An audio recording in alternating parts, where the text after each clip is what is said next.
de la fumée, des lasers, il règne une ambiance vraiment étrange. Ici, nous sommes dans un ventilateur géant, ou plutôt une soufflerie qui appartient à l'ONERA, le Centre français de recherche aérospatiale, qui fête cette année ses 70 ans. C'est un laboratoire où l'on étudie l'aérodynamique, la science des écoulements.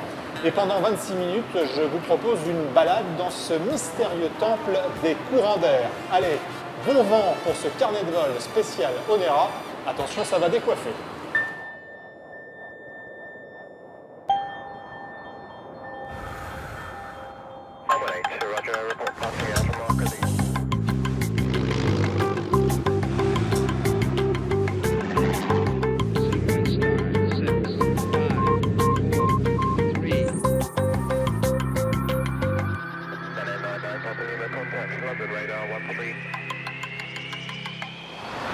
Bienvenue à Lille, dans l'un des 8 centres français de recherche aérospatiale. Les plus grandes souffleries de France et du monde sont à l'ONERA. Alors à quoi ça sert? On va le découvrir avec nos reportages et nos invités. Tout de suite, le sommaire. Sur le site de Modane en Savoie, les avions les plus prestigieux ont été testés, de la Caravelle au Rafale. Ici, on travaille sur des maquettes, l'air y est projeté à la vitesse du son. Dans le Lot-et-Garonne, Jean-Michel est l'un des derniers fabricants d'hélices en bois en Europe. Ses clients sont des aviateurs passionnés, amoureux des beaux objets. Enfin, nous irons aux Pays-Bas, où l'on utilise des rapaces pour capturer les drones dangereux pour la navigation aérienne. Voilà, on se retrouve dans l'une de ces souffleries sur le site de l'ONERA à Lille. Il y en a des ventilateurs, derrière nous ça tourne et encore là ça tourne à la vitesse minimale. Bruno Mialon, bonjour, vous êtes directeur du rayonnement nord de l'ONERA ici à Lille. Alors quelle est cette infrastructure? C'est l'une de vos souffleries? Alors c'est effectivement l'une de nos souffleries de recherche. La soufflerie, c'est l'instrument de l'aérodynamicien. C'est là où on étudie les effets du vent sur des objets. On a bien entendu des objets aériens, des avions, des fusées, des missiles. Des bateaux aussi. Mais également des bateaux. Pour cela, on utilise un rayon laser qui déploie un faisceau afin de créer un plan de lumière extrêmement fin. Puis, grâce à un jet de fumée, une coupe transversale de l'écoulement du vent est mise en évidence et permet ainsi d'observer les turbulences. Les données recueillies grâce à des capteurs permettront d'améliorer les performances aérodynamiques des bâtiments testés dans les pires conditions météo. En deux mots, les grandes missions de l'ONERA, quelles sont-elles? Alors l'ONERA a été créée à l'issue de la Deuxième Guerre mondiale d'une volonté politique qui était de doter la France d'un organe de recherche dans le domaine aérospatial qui est un domaine de souveraineté nationale, avec les missions de préparer le futur. Alors, préparer le futur, c'est défricher des voies de recherche, c'est dérisquer des technologies, avec des visées applicatives très fortes et en particulier avec une volonté de transférer le résultat de nos recherches vers l'industrie. Alors on voit des maquettes, on voit des souffleries ici. L'idée, c'est vraiment d'étudier toutes les contraintes de vol sur des futurs aéronefs, qu'ils soient aéronautiques ou spatiaux. Tout à fait.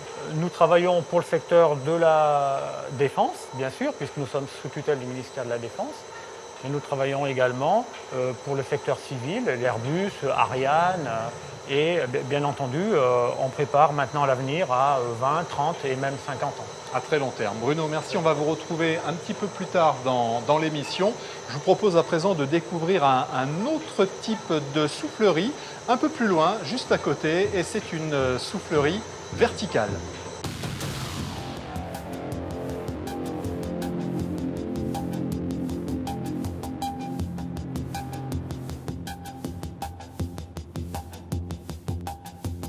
Bienvenue dans la tour SV4, c'est le bâtiment qui domine ici le site de l'ONERA à Lille. Olivier Régnier, bonjour. Vous êtes le maître des lieux, expert en comportement des aéronefs. Et ce qu'il faut dire tout de suite, c'est que nous sommes dans une soufflerie verticale et c'est un lieu très rare au monde. Il y en a très très peu dans le monde.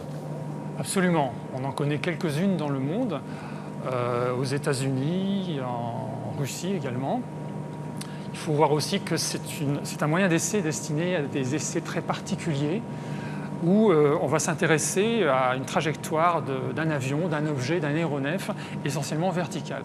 Donc en particulier, lorsque l'avion décroche, les commandes usuelles de l'avion ne répondent plus ou répondent moins bien. Donc on est hors du domaine de vol. Donc on a besoin quand même de sécuriser le pilote, l'avion ou les passagers s'il s'agit d'un avion de transport. Donc on va recourir à des expérimentations pour comprendre ce qui se passe en dehors du domaine de vol. Et ça, on va le faire évidemment en laboratoire. Alors, que mettez-vous comme type d'aéronef dans cette soufflerie verticale? Tout type d'avions? On peut couvrir tout type d'avions. On voit essentiellement néanmoins des avions militaires, des avions légers, des avions de tourisme, avions d'acrobatie, plus rarement des avions de transport civil, parce que pour des raisons d'échelle, la représentativité des essais ici ne serait pas très bonne. Et puis, il vous arrive d'avoir des véhicules, comme vous dites, un peu plus exotiques, autres que des avions? Oui, oui, absolument. On peut tester des sous-marins, même si c'est de l'hydrodynamique, mais entre l'aérodynamique et l'hydrodynamique, il y a des règles de passage de l'un à l'autre qui permettent de tirer profit d'essais de sous-marins en soufflerie. Des sous-marins, et je crois savoir qu'il y a également des objets spatiaux, comme des sondes, qui ont été testés ici dans cette soufflerie verticale. Oui. Alors sans utiliser ce montage très particulier, on utilise en fait la soufflerie verticale comme un moyen d'observation du vol complètement libre d'une sonde, effectivement. Olivier Régnier, merci. Alors Lille, c'est l'une des 8 implantations de l'ONERA en France. Il y a d'autres sites à Toulouse, en région parisienne, à Salon de Provence, mais aussi au cœur des Alpes, notamment à Modane-Avrieux. Et c'est là où l'on va s'arrêter à présent. C'est un site où l'on trouve des souffleries uniques au monde et dont l'histoire remonte à la fin de la Seconde Guerre mondiale. Visite dans le ventre du monstre, en plein cœur des montagnes. C'est la plus grande soufflerie aéronautique du monde, unique par ses dimensions. 15 mètres de diamètre, sur une boucle de 400 mètres. Unique aussi par la force de l'air qui est propulsée, 1200 km/h, la vitesse du son. On a 2 ventilateurs qui tournent en sens inverse et qui propulsent l'air dans la soufflerie. Donc en fait, on a 10 tonnes d'air par seconde qui sont mis en mouvement dans cette soufflerie jusqu'à atteindre la vitesse du son. C'est l'un des 8 centres de l'ONERA, l'Office national d'études et de recherche aéronautique. Un lieu insolite comme son histoire. Il est construit en 1948 à partir d'un butin de guerre, une soufflerie prise aux nazis. De la Caravelle aux fusées Ariane, tous les grands aéronefs d'après-guerre ont été testés ici sur des maquettes. 5 autres souffleries ont été ajoutées pour expérimenter et innover. Depuis, on va dire, le Boeing 707, tous les appareils se ressemblent plus ou moins. Et donc l'ONERA imagine par exemple des appareils où les moteurs seraient placés à des endroits différents, voire des moteurs qui seraient quasiment cachés à la vue des passagers. Démarrage et ventilateur. Particularité des souffleries de Modane, on y teste de gigantesques maquettes d'avions jusqu'à 4 mètres d'envergure, une dimension qui permet de reproduire les détails dans des conditions proches de la réalité. Ici, le largage des missiles d'un Rafale pour étudier sa trajectoire. Si par exemple Dassault venait à vendre à l'export un Rafale avec des armements spécifiques, il faudrait repasser par la soufflerie pour essayer, au préalable à tout essai en vol, de voir si la séparation s'effectue dans de bonnes conditions. Retour sur le site de l'ONERA à Lille où nous poursuivons notre visite en compagnie de Frédéric Ternois, responsable du pôle maquette. Bonjour. Bonjour. Alors, ces maquettes, ça n'est pas seulement une enveloppe. On le voit, ce sont souvent des maquettes qui sont en acier, mais elles sont truffées de capteurs. Il y a de l'électronique à l'intérieur. En effet, la forme que nous recevons, sur laquelle nous travaillons, c'est une forme extérieure. Et tout le travail de notre laboratoire, c'est d'intégrer dans ces formes une structure capable de tenir les efforts en soufflerie. Ces efforts, ce sont des efforts de l'ordre de la tonne sur une pièce de ce type-là. Et en plus de cette structure, on nous demande d'intégrer des capteurs de pression, des capteurs de température, qui permettent de mesurer et de valider les performances de l'aéronef. Il faut plusieurs semaines, voire plusieurs mois pour fabriquer une pièce comme celle-ci. Une pièce comme celle-ci, il faut compter entre 6 mois et 1 an de travail, entre le moment où on reçoit les formes, la conception de la maquette, la fabrication et son instrumentation. On dispose ici d'équipements spécifiques, que ce soit au bureau d'études, aux ateliers ou au laboratoire électronique, pour concevoir et fabriquer ce type de maquette. Preuve que l'ONERA travaille très en amont. Ici, des pales d'hélicoptères qui ont été mises au point il y a plusieurs années déjà. Oui, au début des années 90, donc l'ONERA avait pour mission de réduire le bruit produit par les rotors d'hélicoptères. Et donc ce travail qu'on voit ici, il s'agit d'une maquette de la pale Blue Edge qui est installée aujourd'hui sur le dernier hélicoptère développé par Airbus Hélicoptère. Donc en fait, l'ONERA a validé le concept en soufflerie et a ensuite transféré cette technologie à l'industriel qui l'a intégré sur son produit. Mise en service de cet hélicoptère d'ici 4 ans, à peu près. Tout à fait. 2020. Donc il faudra une quinzaine d'années entre l'idée et la réalisation. Alors, autre technologie, on va le voir ici, vous travaillez également avec, c'est très à la mode, l'impression 3D. Ici, une partie d'un train d'atterrissage. Ça a été un vrai plus dans vos métiers? On réduit de 50% le temps de fabrication d'une pièce en utilisant ce type de procédé. Il faut savoir que l'impression 3D, ça n'est pas seulement du plastique. On réalise également des pièces métalliques en impression 3D. Et dans ces pièces, les capteurs sont intégrés à la matière. Alors on va se projeter encore plus loin avec cette maquette sur laquelle on vous a demandé de travailler. Qu'est-ce que c'est? Un avion très futuriste? C'est une aile volante qui a pour objectif d'améliorer les caractéristiques des avions de transport du futur. Et on peut imaginer que ce genre d'avion sera mis en service en 2050. 1000 passagers pourraient embarquer à bord de cette aile volante, 2 à 300 de plus que dans un Airbus A380. Sur cet avion révolutionnaire, pas de hublot afin d'améliorer l'aérodynamisme. Le paysage serait projeté sur des écrans grâce à des caméras disposées à l'extérieur de l'appareil. Des ailes du futur aux hélices du passé. Je vous propose à présent un bond en arrière pour découvrir l'un des rares fabricants d'hélices en bois en Europe.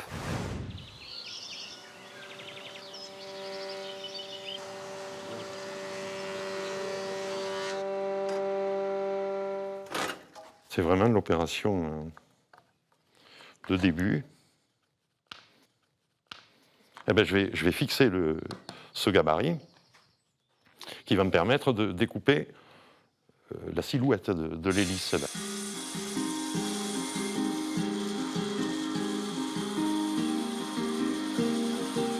Petit à petit, l'objet prend forme.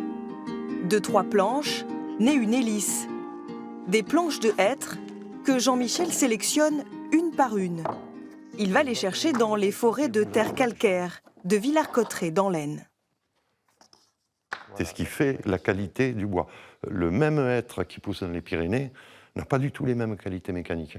Ce qui m'intéresse, moi, c'est l'uniformité du bois. On arrive à trouver à Villers-Cotterêts ou dans toute cette zone-là, le nord de Paris jusqu'en Alsace, on arrive à trouver des qualités de bois très uniformes. Un bois dur, dense, idéal pour voler. Pendant plus de 20 ans, ce menuisier de formation, passionné de deltaplane, fournit des hélices pour l'aviation de loisirs. Jusqu'à 400 modèles sortent de cet atelier. Des hélices bipales, dotées d'un aérodynamisme que cet autodidacte est le seul à maîtriser. C'est comme une vis. Une vis, à chaque tour, va avancer de 10 dixièmes ou 15 dixièmes de millimètre. Une hélice, c'est la même chose. Évidemment, quand ça tourne, il faut que le pas soit le même dans toutes les parties de la pale. Donc, c'est ce qui fait que l'angle est bien inférieur au bout qu'ici. Quand ça tourne, vous voyez ce que je veux dire? C'est étonnant quand on voit ça, mais en fait, c'est une logique assez simple. Mais la concurrence des pays de l'Est est arrivée. Le composite a inondé le marché. Un matériau plus léger, mais aussi plus fragile. Désormais, Jean-Michel fabrique 150 hélices par an pour ses clients les plus fidèles. Ah, d'accord. Le vernis est très beau, comme d'hab. Le blindage, ça c'est nickel. Ça c'est l'invention du siècle. Hein. Oh là là. C'est beau, hein?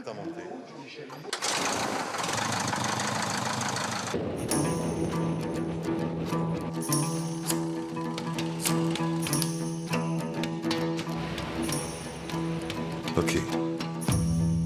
L'hélice de ce Druin Turbi de 1958, récemment restaurée, a 2 heures de rodage.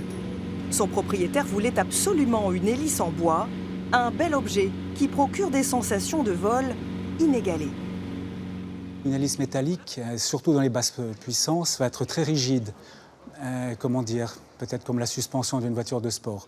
Alors que là, il y a une certaine souplesse qui va amortir un petit peu la mise de gaz ou la réduction des gaz. Donc on sent, ça vit plus que le métal.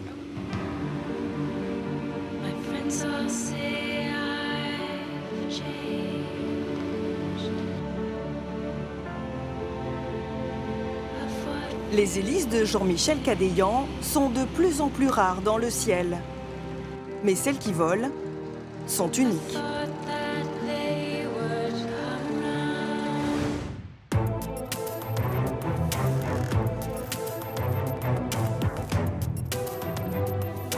On continue notre balade ici sur le site de l'Onera à Lille pour découvrir un autre endroit étonnant au nom très évocateur, c'est la Tour de Crash et notre guide Gérald Portemont. Bonjour, vous êtes ingénieur, Bonjour. Responsable de cette Tour de Crash, une très haute structure, 15 mètres de hauteur précisément. Alors à quoi ça sert ?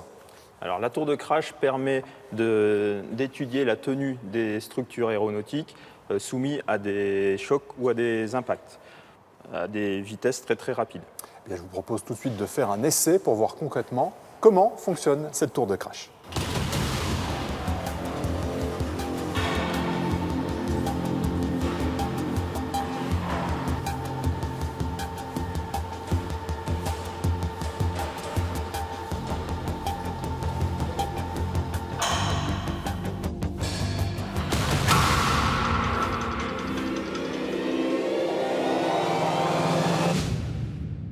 Voilà, l'essai de la tour de crash est terminé. C'est très rapide. Gérald récupère le cylindre métallique complètement ratatiné. Quelle partie d'avion place-t-on dans cette tour de crash ?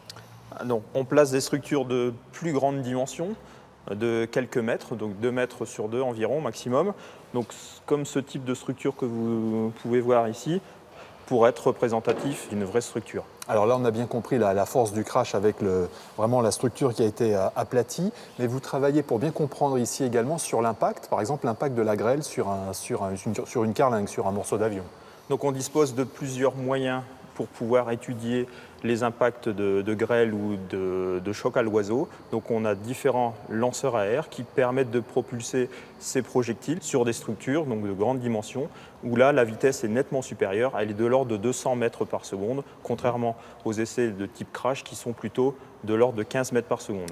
C'est de la balistique, ça peut être aussi des balles, par exemple pour un avion militaire en condition de conflit. Donc ces essais d'impact peuvent être aussi pour des vitesses plus importantes, donc de l'ordre de 900 mètres par seconde. Donc là pour des essais de tir balistique, donc on dispose d'une installation dédiée à ce type d'essai. Et donc là où on tire sur des réservoirs ou des composants structuraux plutôt pour les applications militaires.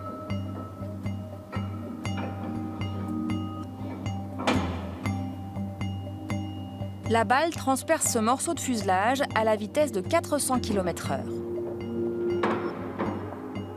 Grâce à une série de tests du même type, on peut donc déterminer à partir de quelle vitesse un aéronef risque d'être perforé par un projectile.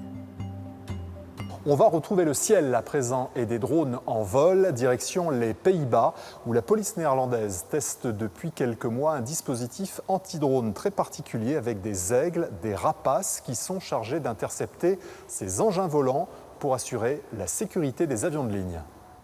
Il se prénomme Julius et il travaille pour la police néerlandaise. Mission : intercepter ces drôles de machines volantes qui bafouent les règles de la sécurité aérienne.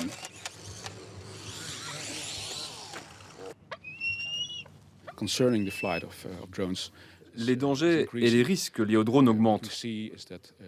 Nous voyons des drones qui s'écrasent sur des bâtiments, près de zones d'habitation, et qui créent une menace pour le trafic aérien.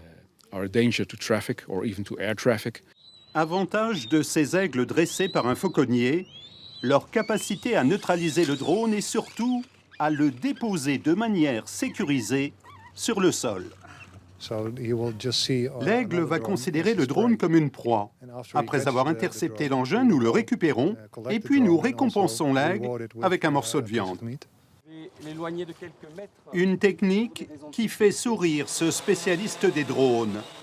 Greg préfère privilégier des moyens d'interception plus modernes, tels le laser ou le brouillage radio. Avec cet appareil professionnel, par exemple, très lourd, le rapace pourrait laisser quelques plumes. Dans notre cas d'abord, vous imaginez qu'un tel engin avec de telles hélices, l'aigle en aura plus peur qu'autre chose, et je crains plus pour la vie de l'aigle que pour la stabilité de notre engin. En attendant, pour des plus petits drones qui feraient intrusion dans des zones dites à haut risque, pourquoi pas? Une interrogation partagée par la police belge qui envisage elle aussi de recourir à des rapaces.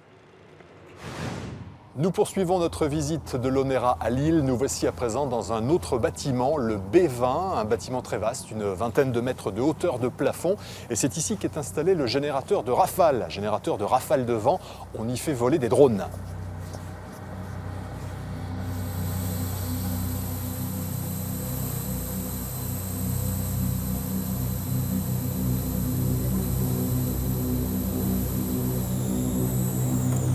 Laurent Plancard, bonjour. Vous êtes ingénieur de recherche en dynamique du vol. On vient de découvrir ce générateur de rafale. Le nom fait très science-fiction. On s'en sert vraiment pour créer des coups de vent et tester leur impact sur les drones?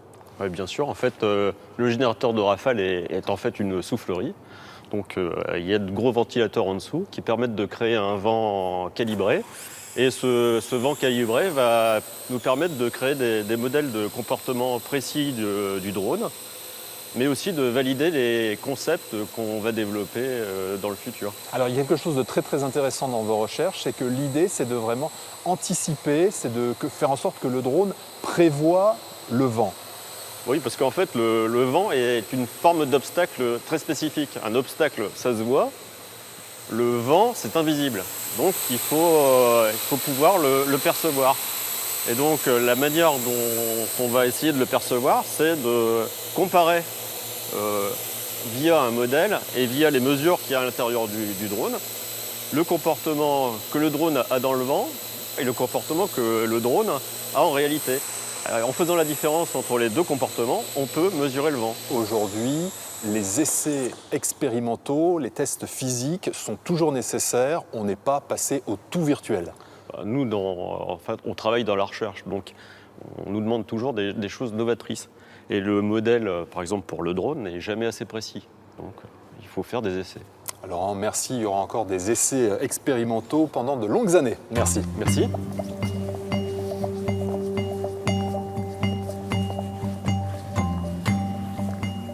On vous retrouve, Bruno Mialon. Alors, on vient de faire le tour du propriétaire de vos installations, soufflerie, générateur de rafale, tour de crash, on l'a compris, l'ONERA est vraiment dans ses recherches très tournées vers le futur justement. Quels sont vos grands projets de recherche à long terme? Dans le domaine aéronautique, les configurations d'avions telles qu'on les voit ici sont des configurations dites conventionnelles qui ont plus de 50 ans finalement, avec un fuselage, des voilures et des moteurs en dessous.